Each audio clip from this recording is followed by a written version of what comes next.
alleges that President Trump built his real estate empire with hundreds of millions of dollars reaped through tax dodges and fraud. Is the president really the self-made man he claims to be?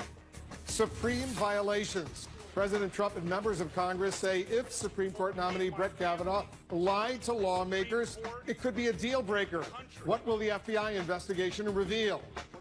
Stormy orders. CNN has learned that the president personally directed efforts to silence Stormy Daniels, despite publicly denying he knew about the hush money she was paid. Is his story now unraveling? And 60 nukes. A top South Korean official says Kim Jong-un may have as many as 60 nuclear weapons. Will Mike Pompeo confront Kim about his stockpile when the Secretary of State travels back to North Korea later this week? I'm Wolf Blitzer. You're in the Situation Room.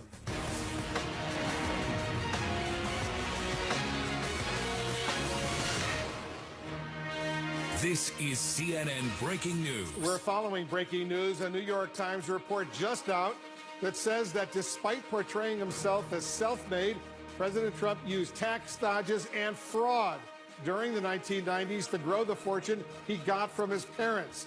I'll talk about that, the Brett Kavanaugh controversy and more with Senator Chris Coons of the Judiciary and Foreign Relations Committees. And our correspondents, analysts, and specialists, they are standing by with full coverage of the day's top stories. First, let's get more on the breaking news. Our chief political analyst, Gloria Borger, is with us. CNN's Kara Scannell is with us. Kara, you've been combing through this very long 40,000-word New York Times report. What are you finding out?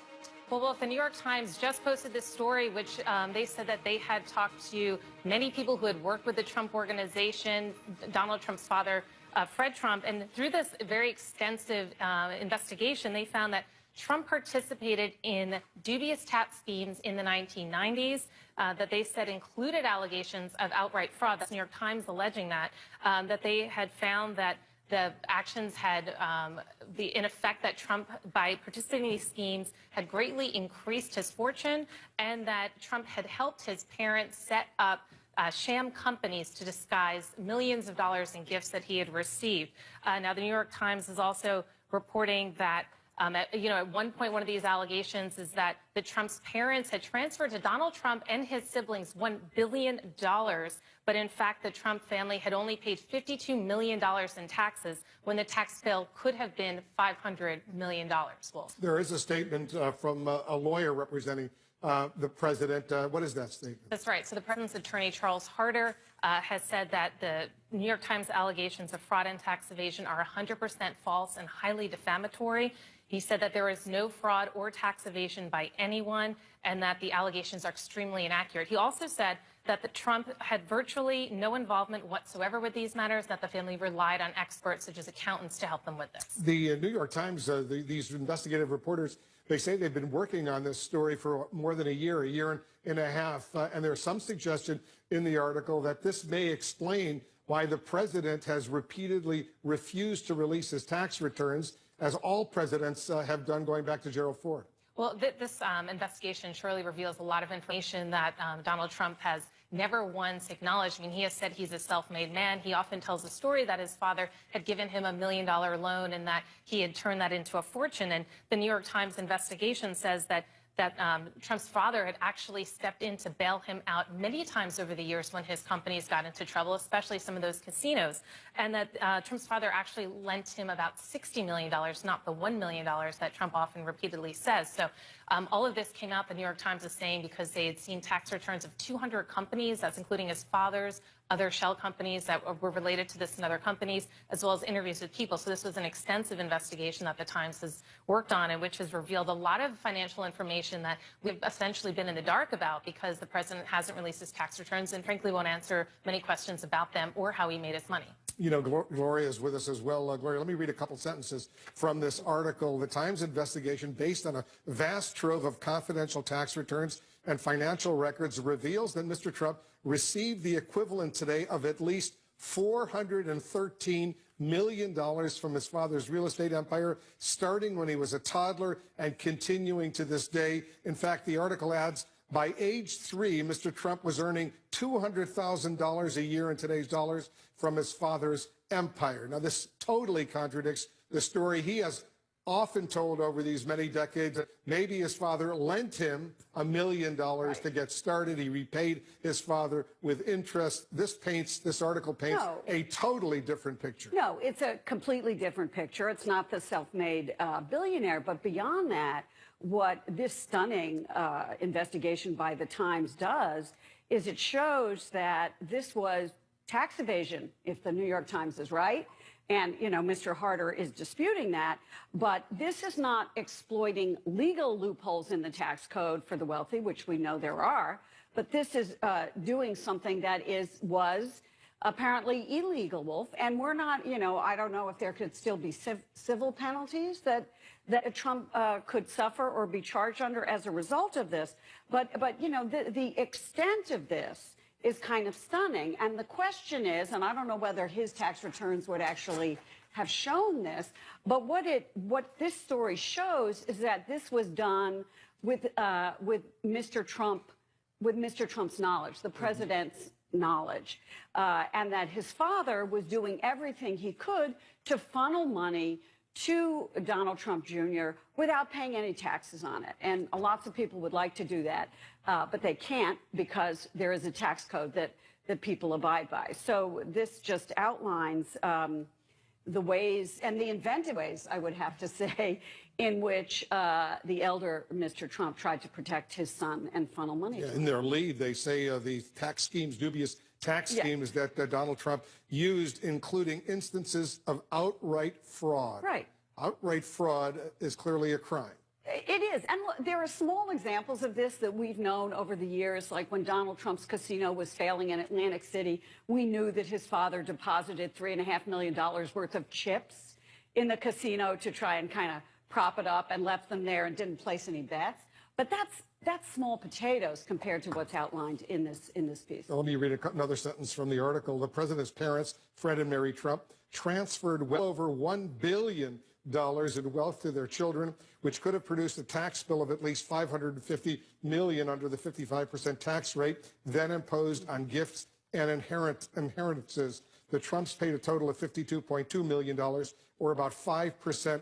Tax records show. That's another pretty stunning accusation. Well, I mean, it really is, and you're the tax expert here. But this is a while ago, Wolf. This isn't in today's money, you know. Right. This would be outside of the statute of limitations. Yes. This is, 20 years ago. But there is an open question of whether there could be a civil penalty on this.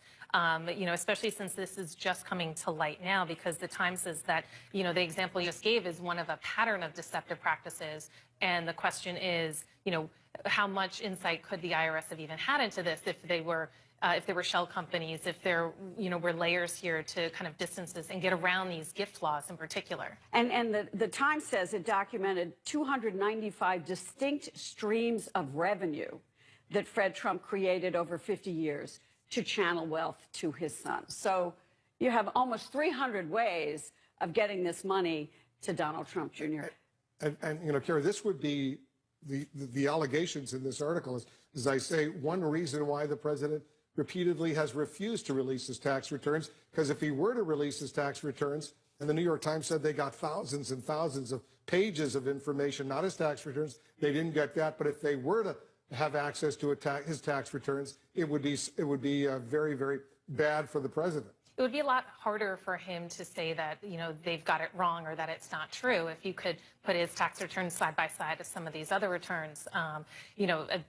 It's interesting that, their attorney is just saying that this is, 100% inaccurate, but they're not providing any explanation around it, which could be because they're thinking that they have done this legally within the tax rules because, as you were saying, there are ways to minimize your taxes. But the way that the Times explains it, and like you said, in the lead, they're saying instances of outright fraud. And we're going to move on, but I just want to point out that one reason why the president presumably is so concerned about the midterm elections, if the Democrats take the majority in the House of Representatives, they'll have subpoena power, the House Government Oversight Committees, they'll be able to use the material in this article and do a major search of the president and these allegations of fraud. Right, and it's not only the details of this, but it's this whole notion of the story of Donald Trump.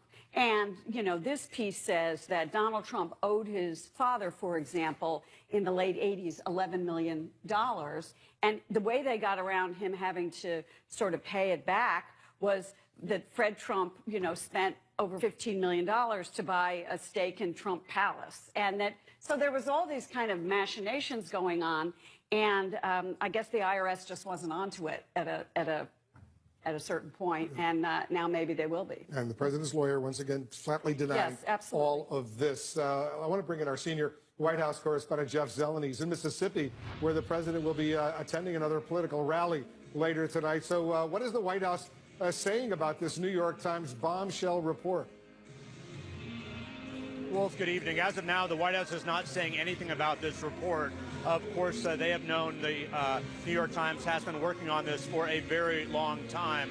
The president declined repeatedly to talk to the newspaper about it, and the White House simply is not commenting at all. In fact, aides are trying to get their hands around all of this. But this has been one thing that President Trump has never wanted to talk about, his finances. Any suggestion that he is not actually as wealthy as he has suggested he is, or how he got his money, has always been something that's got under his skin.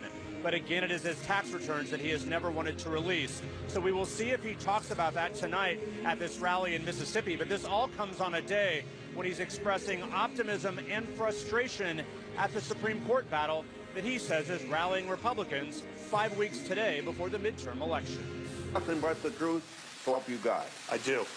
President Trump standing squarely behind embattled Supreme Court nominee Brett Kavanaugh tonight, but bluntly spelling out what would be a deal breaker. I don't think you should lie to Congress, and there have been a lot of people over the last year that have lied to Congress, and to me that would not be acceptable.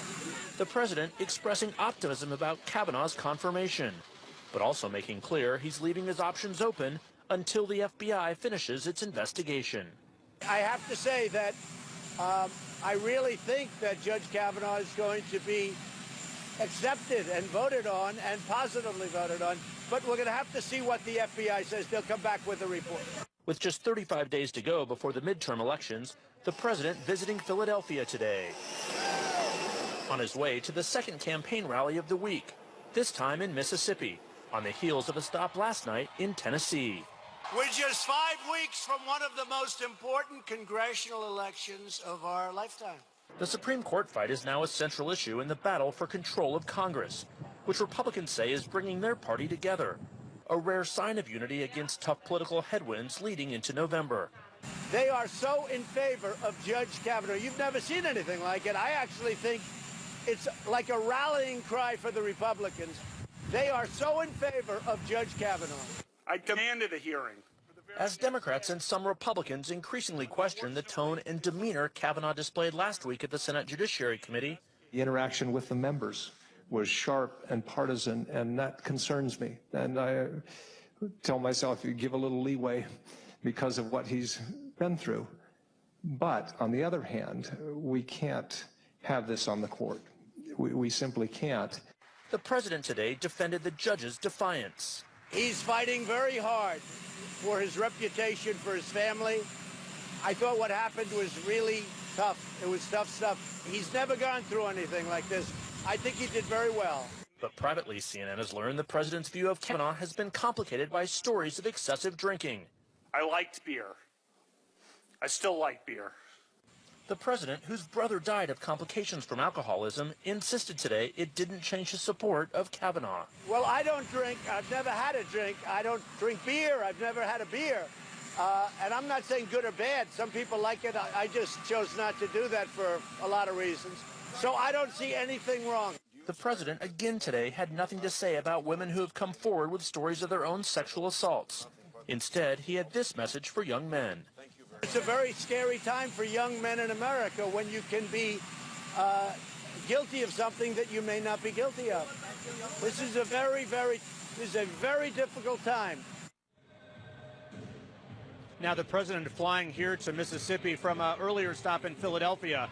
certainly are almost certainly watching news coverage of that other big story of the day, that story, a bombshell story in the New York Times about how he made his money, how his family made his money. So, Wolf, this will be the first opportunity for the president to address it publicly tonight at this rally if he chooses to. But there's no question he also has Judge Kavanaugh on his mind. He does believe it's a rallying cry for the conservative base. But, Wolf, the question as the fight for the Senate is also now in play, what will it do for those independent voters and women voters?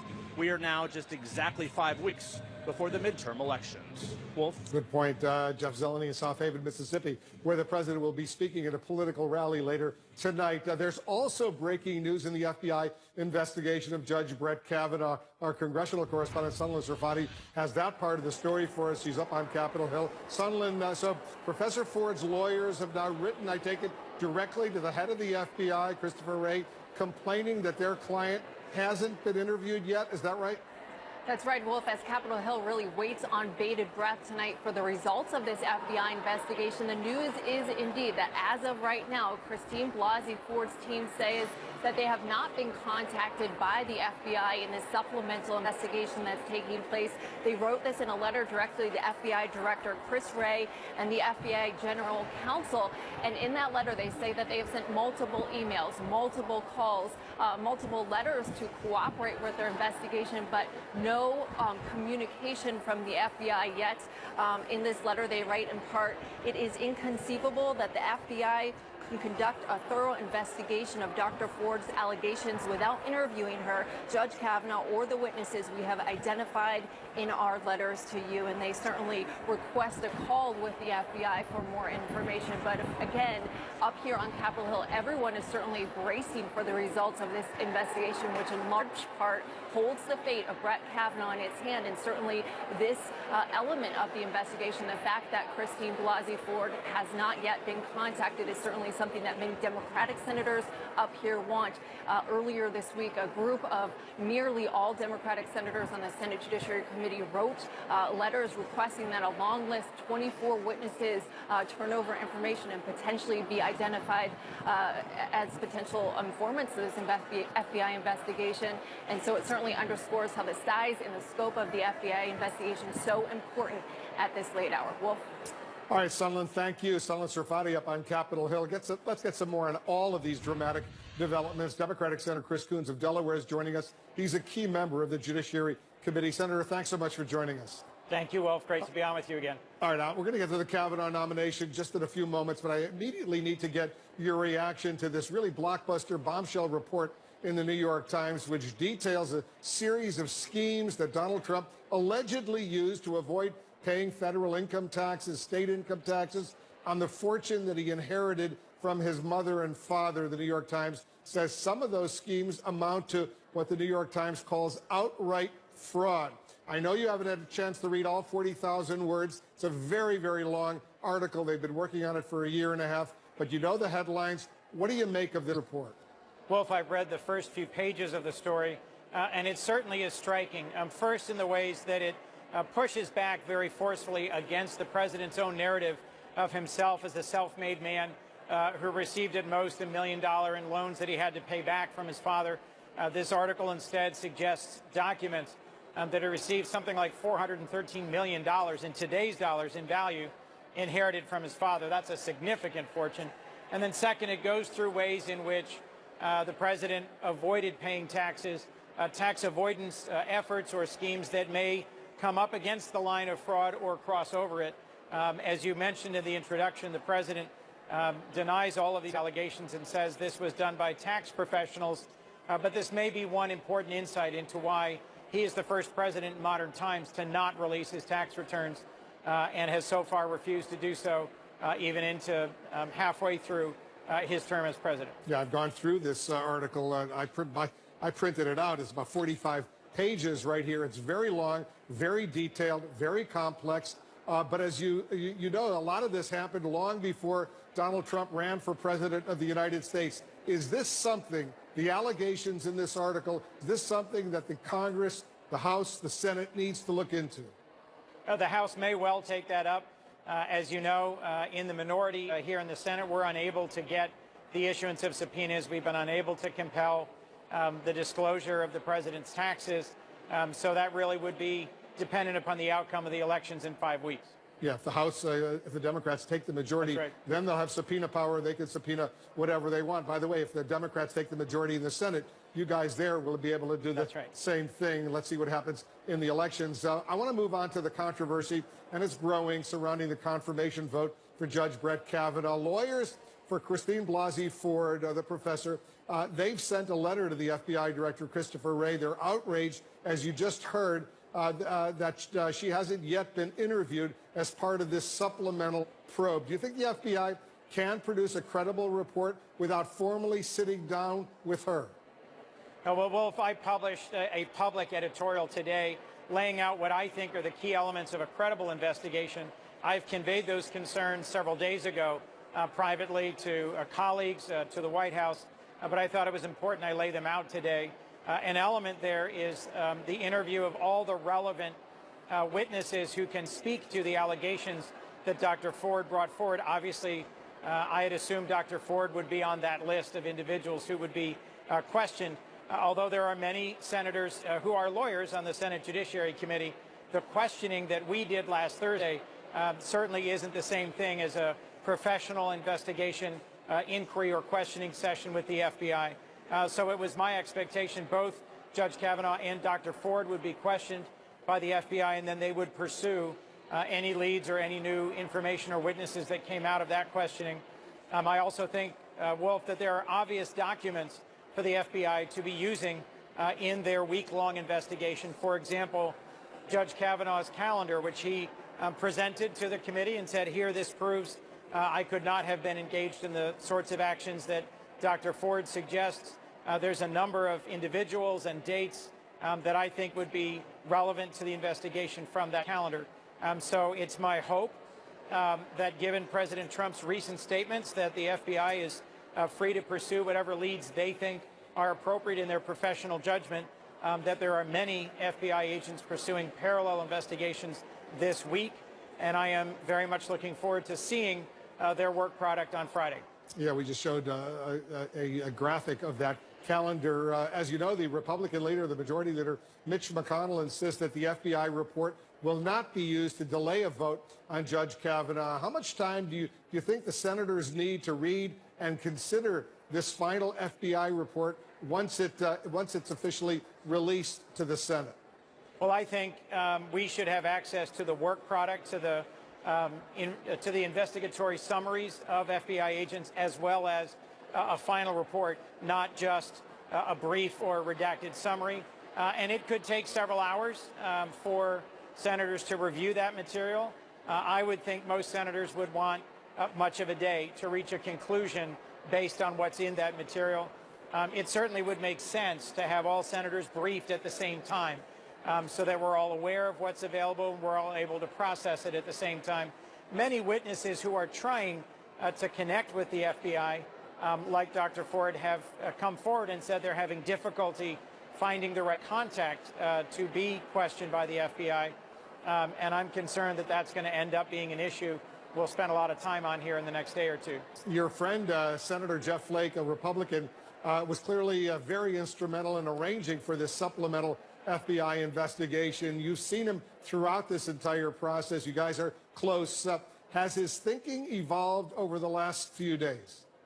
Well, I'll let Senator Flake speak for himself. I just want to make sure that, folks realize that Senator Flake is a conservative. He would like to see a conservative on the Supreme Court. But our friendship opened a window for him to listen to his doubts and his conscience and to ask that there be a week-long pause. And he has worked diligently to make sure it's an appropriately robust and open investigation. He's made public statements to that effect. And I think that's an admirable contribution he's making to move the Senate towards being closer to a shared set of facts. As we saw last Thursday and Friday, the Senate Judiciary Committee, on which we both serve, was tearing itself apart with our conflict over Judge Kavanaugh's nomination and the allegations against him. And I think what Senator Flake has done here is a very constructive step. Well, I know you've spent a lot of time with your friend, Senator Flake. Do you think he's becoming perhaps a bit more or less comfortable with the prospect of voting for Kavanaugh? Well, I'm not going to make a prediction on that, Wolf. I just know that he's very concerned about this FBI investigation being appropriate, and he and I both, in our own way, will deliberate on what material is presented to the Senate by the end of the week. You think there will be a final vote by Friday? Well, that depends on whether the FBI delivers a full investigatory report by Friday. When we came to an agreement that it would be a one-week supplemental background investigation, it was certainly my expectation that this process would conclude by this Friday. Senator Lindsey Graham, your Republican colleague from South Carolina, says President Trump should renominate Judge Kavanaugh if the Senate votes him down. How do you think that will go over in the Senate? You know, frankly, I think that would depend on what the reason was why Judge Kavanaugh was not confirmed. So if there were credible allegations that went directly to the truthfulness, fitness, credibility of Judge Kavanaugh, my hunch is it would be unwise for the president to renominate him.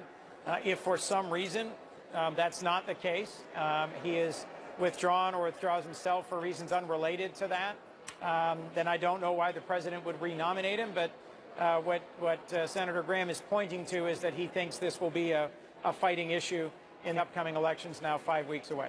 Senator Coons, thanks for joining us. Thank you.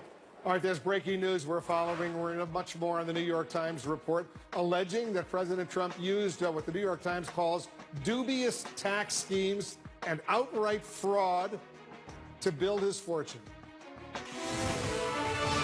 Breaking news, a truly devastating New York Times article alleging Mr. Trump greatly increased the fortune he received from his parents by taking part in dubious tax schemes during the 1990s, including what the New York Times calls instances of, quote, outright fraud. Our legal and political specialists have been poring over the Times investigation story. And Laura Coates, you're our legal analyst. What are your major takeaways from this very, very long article? Well, the number one thing is you have somebody who apparently is engaged in blatant tax fraud and evasion, not just simply exploiting legal loopholes, but actually doing it in an unlawful way, not just looking at it from a loophole standpoint, but actual perhaps criminal activity. Now, the limitations period is probably largely run on any of these claims, although there is some variety of how long you can actually go from the last instant of tax evasion, your attempt to do so. But civil tax fraud does not have a limitations period. And that's one, in fact, you can also have the penalties financially speaking. And also, this is not just the first case you've heard about the President of the United States having an issue about maybe having to release his tax return to defend whether or not he actually engaged in tax fraud or is not providing or reporting income. Remember, there are 2 emoluments cases as well that may force him to show his tax return. So in a long line of things, you have the issue of why didn't you turn it over in the first place? What is it you may be trying to avoid scrutiny over? And why are you claiming now that you have an audit and that's the reason you can't turn anything over? Well, that's not actually barring you from doing it. This may actually be the straw that breaks the camel's back to release the information. And you're absolutely right. There is no time limit on civil damages for tax fraud. If they want to pursue that. The president's lawyer, Phil Mudd, issued a statement. I'll read it. The New York Times allegations of fraud and tax evasion are 100% false and highly defamatory. There was no fraud or tax evasion by anyone. The facts upon which the Times bases its false allegations are extremely inaccurate. The statement then adds, President Trump had virtually no involvement whatsoever with these matters. The affairs were handled by other Trump family members who were not experts themselves and therefore relied entirely upon the aforementioned licensed professionals to ensure full compliance with the law. What's your reaction to that? Really? So the president lied, cheated, and stole. He lied to us repeatedly, starting with the Obama birth certificate. If you think people like Stormy Daniels and those lies are insignificant, how about getting off a plane for meeting a North Korean leader and saying we're safer and then realizing months later there is no agreement on what happens with North Korean missiles and nukes? How about cheating, in this case, in personal relationships where he said he knew nothing and he paid off a Playboy model and a pole dancer when he told us on Air Force One he didn't know? And then we're supposed to look at this and say, hey, we tell our kids, don't cheat in school, don't lie, and don't steal from your mom's purse. But in this case, 40% of the American people say, I'm going to believe his lawyers because despite the fact that the president repeatedly has lied, cheated, and stole, in this case, we got to believe him. Not me, Wolf, not me. I don't buy it. you know, Dana, the issue of the president releasing publicly his tax returns. It was a big issue during the campaign. He said at one point he would do it, got nothing to hide. Of course, has not done it to this very day. And the suggestion in the New York Times article is perhaps this is the reason, alleged fraud, he has not released the years and years of his tax returns. It absolutely could be. Now, this very dense, very long story is very clear in saying that it is not about recent business dealings. It's older, not very old, because it looks like it goes through the 90s when his father passed away, late 90s, in 1999. So, you know, we're talking about something that's almost 20 years old. Having said that, you're right. I mean, if he followed protocol and followed precedent, then he would have released at least more recent tax returns. I'm not sure if that would have done anything. You know, look, this is, again, so thick, so dense, so meticulously reported that it's going to take a while to go through it. The question is, and we have to say, I'm just talking just the raw politics here. You alluded to this, Phil, that it's the New York Times, which certainly we all know does some excellent reporting, but it is an easy target and a target that the president has been setting up in rally after rally, tweet after tweet for years as a foil of his and of the Republican Party. So the way this plays out politically might not be how you would initially think, but maybe this one is different. Well, he calls it the failing New York Times often. Which is never hesitates to say that. It's an incredible piece of journalism. I mean, it is remarkable the level of detail that could be acquired by anyone who doesn't have subpoena power.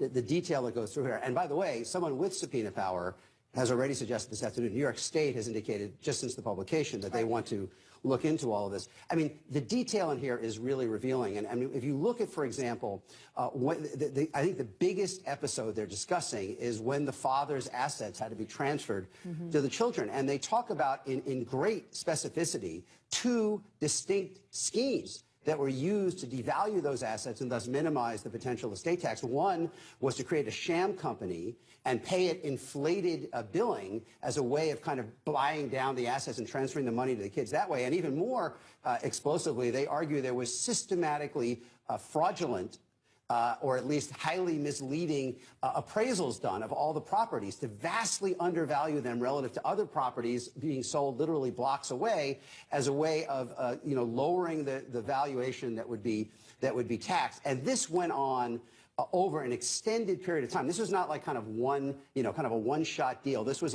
almost like a military campaign, as the New York Times lays it out. It becomes very implausible to argue that you are not aware of something of this magnitude and duration and systematic nature. I would agree with that. I mean, look, I don't know what the electoral impact of this will be. I think that most people who have turned away from the president because of how they view him personally, they've already turned away. But it is just one more of these clouds and one more fodder for both state investigators and potentially a Democratic Congress to investigate. And by the way, Paul Manafort just was convicted of tax evasion. It's not like this is a far stretch of people to look at this notion and say, I think I've heard about the issue of tax evasion recently and about money laundering, or perhaps about trying to siphon away funding to not have to have the full responsibility to pay Uncle Sam. This is nothing, it's a foreign notion to people. The word systemic is so important here as well, because you think about criminal liability. Technically, it runs after the very last instance that you tried to hide the asset, so your last act of tax evasion. So could this be within the statute of limitations? It could be, conceivably, if they're able to prove, and we're far from that at this point in time, that the last instance of evasive behavior was within the 6-year period or within that 3-year period. That may be a reason not to turn it over. So this reporting is excellent if it's true. It would go hand in hand with the Trump fraud organization about their own tax evasion issues and tax hiding. By the way, just to underscore the point, it is inconceivable that the activity that's described in this report could occur without all involved being aware of it, because it was so extensive, so elongated, and so systematic. This was not just a one-time deal. This was something that was done over months and months and months. It's a good point, because, Phil, in this New York Times article, it really destroys the myth that the president over many decades tried to suggest that he was a self-made man. Yes, his dad may have lent him $1 million. He had some units out in Queens or Brooklyn. but he took that $1 million, repaid his father with interest, and built this huge billion-dollar empire. The New York Times says that's not true, that Mr. Trump, based on the New York Times investigation, Mr. Trump received the equivalent today of at least $413 million from his father's real estate empire, starting when he was a toddler and continuing to this day. In fact, the article says by age 3, Donald Trump was earning $200,000 a year in today's dollars from his father's empire. It doesn't destroy that myth. The president has created an alternate myth. That alternate myth has been productive since day one of his campaign, and that is to tell the American people, people like this are Washington insiders or New York insiders, and don't trust them. I tell you what the story is here. It's not what happened decades ago. It's why the family needs to be concerned about the acquisition of records from the family lawyer.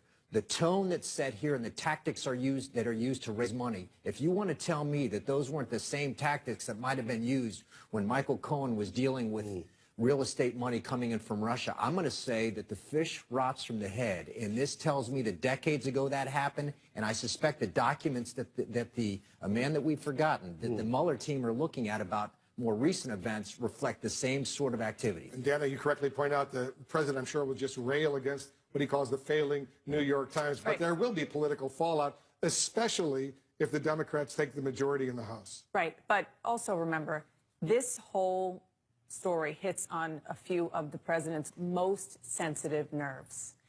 His wealth, his father and his family, and the fact that, in addition to the allegations of fraud, the fact that over and over there are narratives of his father bailing him out because of bad business decisions. So all of those things, it is hard to imagine the president not acting as we have seen him act and react so many times when you hit these nerves.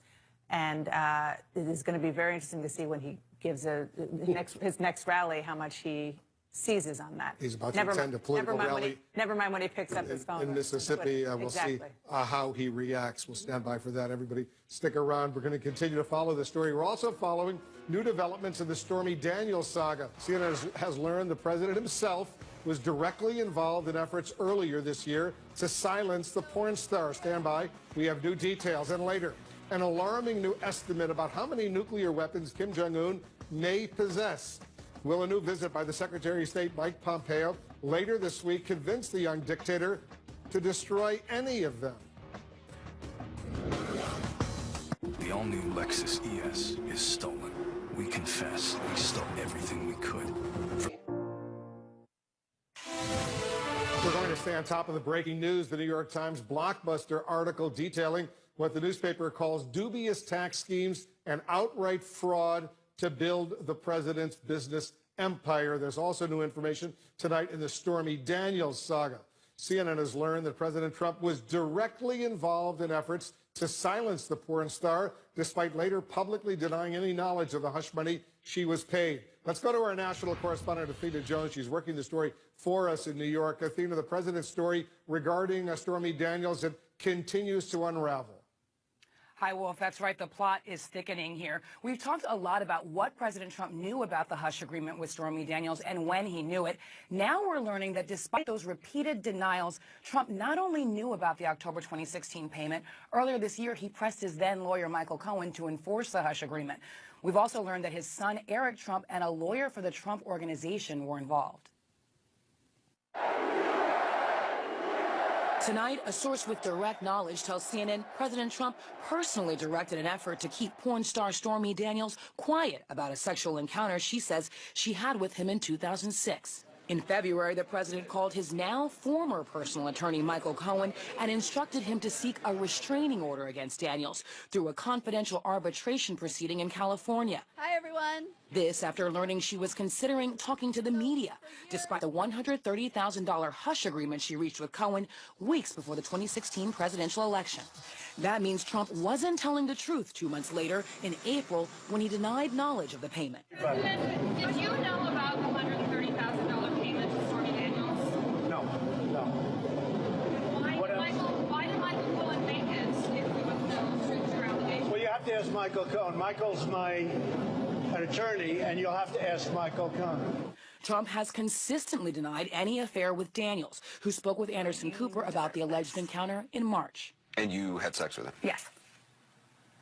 You were 27, he was 60. Were you physically attracted to him? No. How do we know you're telling the truth? Because I have no reason to lie. The source says Trump directed Cohen to coordinate the effort involving his son Eric Trump and an outside lawyer, telling Cohen regarding legal costs, "Don't worry, I'll pay for everything." The Wall Street Journal, which first reported the story, says the president days later had a second phone call with Cohen in the Manhattan office of the outside lawyer, Lawrence Rosen. Eric Trump, who runs the Trump Organization with his brother Don Jr., told a staff attorney in California to sign off on the arbitration paperwork Rosen's firm prepared. This state arguably... A person close to the situation told the Journal Eric Trump acted as the president's son and not in his role as a company executive. On March 6th, Daniels sued President Trump and the company Cohen had set up to pay her, Essential Consultants, LLC, alleging the hush agreement was not enforceable because Trump himself hadn't signed it. The next day, White House Press Secretary Sarah Sanders said the case had already been won in arbitration. I can share that that the arbitration was won in the president's favor, and I would refer you to the president's outside counsel on any details beyond that. In fact, a restraining order was issued, but Daniels ignored it. Now, President Trump's direct personal involvement in the effort to keep Daniels quiet with the help of his company contradicts public statements made at the time by Trump himself, by Michael Cohen, and by the Trump Organization. And it shows the president's ties to his company continued into this year, long after he handed over control to his sons. We've reached out to the White House, to the Trump Organization, and to Michael Cohen for comment on this, and we've not heard back. Wolf? If you hear back from them, let us know. Athena, thank you very much. There's more breaking news coming into the Situation Room. We now know when Secretary of State Mike Pompeo is heading back to North Korea, but his trip comes just as we're getting an alarming new warning about Kim Jong-un's arsenal of nuclear weapons. Let's bring in our own Brian Todd. Brian, what are you hearing? Wolf, we have confirmed that Secretary Pompeo will be in Pyongyang this Sunday. He will meet with Kim Jong-un then and will try to lay the groundwork for a second summit between President Trump and Kim. But tonight, we're also learning new information about Kim's stockpile of nuclear weapons, which shows no signs of diminishing, even as the two leaders keep praising one another. Tonight, as President Trump is dispatching his Secretary of State, Mike Pompeo, to Pyongyang to meet with his former arch-enemy, Kim Jong-un, there's a new and sobering assessment of how Kim is moving ahead with his nuclear weapons program, mostly in secret. South Korea's unification minister says South Korea's intelligence community estimates North Korea may have as few as 20 or as many as 60 nuclear warheads. It's a jarring figure that U.S. intelligence officials declined to confirm or discuss with CNN, but that former weapons inspectors say rings true. What is your own estimate based on the plants you think they have? Yeah, our conservative estimate, based on that they may or may not have a second enrichment plant in addition to Yongbyon, is North Korea has about 15 to 35 nuclear weapons. But former UN weapons inspector David Albright, whose firm tracks North Korea's nuclear program, says if, as he suspects, the North Koreans are operating a top-secret uranium enrichment plant called Kangsong just southwest of Pyongyang. Our estimate goes up to about 25 to 45. Kim's regime has never acknowledged that secret plant at Kangsong and hasn't recently allowed inspectors into the country, despite all the diplomatic niceties with President Trump. Is Kim secretly racing ahead with building his nuclear arsenal while shaking the hands of the president and his Secretary of State? There's no evidence that he's racing ahead. I would argue, based on what we see, it's the same level of operation that it's been for the last couple of years. But North Korea has not been forthright about what its nuclear capabilities are. Albright says at this pace, even while he talks with Trump, Kim can still produce about 3 to 5 nuclear bombs a year in secret. And then we fell in love, okay? As Trump continues to praise North Korea's brutal dictator, veteran diplomats are now poring over a new statement from Kim Jong-un's news outlet. The statement addresses Kim's long-standing demand that the U.S. declare a formal end to the Korean War. America has resisted that because it would likely mean a withdrawal of the 28,500 U.S. troops from South Korea. Kim's regime now says, quote, if the U.S. doesn't want the end of war, the DPRK will also not particularly hope for it. Analysts do not believe Kim's regime is actually dropping that demand for a formal end to the war. I think what this is signaling is that North Korea is not so desperate for an American acquiescence to the end of war declaration that it will put its nuclear weapons on the table first. What they seem to be saying instead is, if you're not prepared to concede on this point, we're certainly not going to concede on being a nuclear weapons state. Analysts say if the U.S. ever did agree to an end-of-war declaration and the pullback or withdrawal of U.S. forces from South Korea, that America would first insist that the North Koreans pull back many of their troops, their missiles, their artillery pieces from that border region, something that Kim Jong-un's regime would, at the very least, be reluctant to do. Wolf? All right, Brian, thank you. Brian